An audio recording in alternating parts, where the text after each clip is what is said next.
Ano pangalan mo? Hi po, my name is Glian Pagya. Lian. Hindi ako umikot dahil I was expecting a little bit more. Maybe not right now. I think you know you could do much, much better. Yes? Thank you po. I know you can.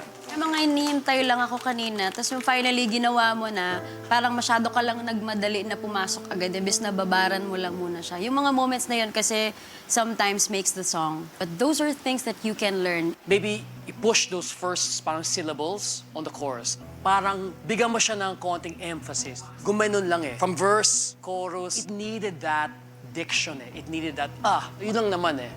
And if this is something you love, keep on doing it. I'll see you again. Okay? Thank you very much.